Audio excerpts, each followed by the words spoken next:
ఖమ్మం జిల్లాలో పోలీసులు భారీగా గంజాయిని పట్టుకున్నారు. పుష్ప సినిమా తరహాలో డీసీఎం క్యాబిన్ కు సమాంతరంగా వెనుక భాగంలో ర్యాకును ఏర్పాటు చేసి అందులో గంజాయి తరలిస్తున్నట్లు పోలీసులు గుర్తించారు. 1,23,00,000 విలువైన 492 కేజీల గంజాయిను సీజ్ చేశారు. కొత్తగూడెం 3 టౌన్ పోలీస్ స్టేషన్ పరిధిలోని ఓల్డ్ డిపో రోడ్డు వద్ద వెహికల్ చెకింగ్ చేస్తుండగా గంజాయి డీసీఎంను చాకచక్యంగా పట్టుకున్నారు. మహారాష్ట్రలోని షోలాపూర్కు గంజాయి తరలిస్తున్నట్లు గుర్తించారు. డీసీఎం గంజాయిను సీజ్ చేసి 2 స్మగ్లర్లపై పోలీసులు కేసు నమోదు చేసి దర్యాప్తు చేస్తున్నారు.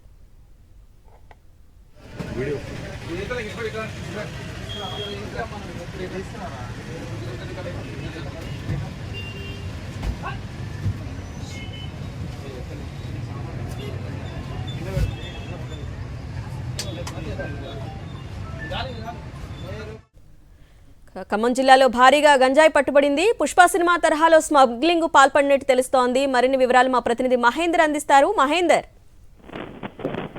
అరుణ, ఉమ్మడి ఖమ్మం జిల్లా గంజాయి అక్రమ రవాణాకు అడ్డాగా మారుతుంది. ప్రధానంగా ఛత్తీస్గఢ్ నుంచి కూడా ఈ పెద్ద ఎత్తున గంజాయి అనేది ఖమ్మం ఉమ్మడి జిల్లా కేంద్రంగా కూడా ఇటు మహారాష్ట్రకు కూడా తరలుతుంది. ఇది గత కొంతకాలంగా ఏడాది నుంచి కూడా ఇది విచ్చలవిడిగా పెరిగిందని చెప్పుకోవాలి. తాజాగా ఈ గంజాయి ముఠాలు కూడా విభిన్న రీతిలో కూడా దాన్ని గంజాయి తరలింపు సంబంధిస్తున్నారు. తాజాగా ఇవాళ కొత్తగూడెం సంబంధించిన ప్రాంతంలో పట్టుబడిన గంజాయి మూటాకు సంబంధించి వాళ్ళ విచారణలో కూడా పోలీసులకు విస్తుపోయే నిజాలు బయటికి వచ్చాయి. పుష్ప సినిమా తరహాలో కూడా ఈ భారీ గంజాయి సంబంధించి వాళ్ళు తరలిస్తున్నట్లు కూడా వాళ్ళ పోలీసులు కూడా ధృవీకరించడం జరిగింది. దీనిలో భాగంగా ఏకంగా 1,23,00,000 దాదాపుగా 4 క్వింటాలు విలువ చేసే గంజాయిని కూడా వారు స్వాధీనం చేసుకున్నారు. ఒక పక్కా ప్లాన్ ప్రకారం కూడా వాళ్ళు అక్రమంగా ఈ గంజాయి సంబంధించి రవాణా చేస్తున్నారు. డీసీఎం సంబంధించిన వ్యాన్ క్యాబిన్ వెనుక భాగాన్ని కూడా సమాంతరంగా అనుమానం రాకుండా మరొక క్యాబిన్ సంబంధించి తయారు చేస్తూ చెక్ పోస్ట్ తనిఖీల్లో కూడా పోలీసులకు వాళ్ళ కంటపడకుండా కూడా చాలా తెలివిగా వాళ్ళ ఒక వ్యూహంగా కూడా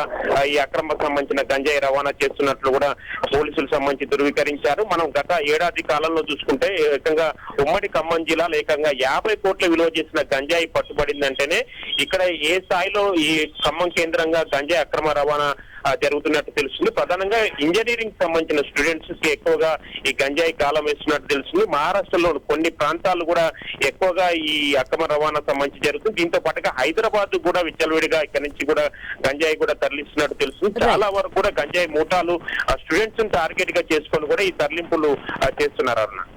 రైట్ మహేందర్, థ్యాంక్ యూ.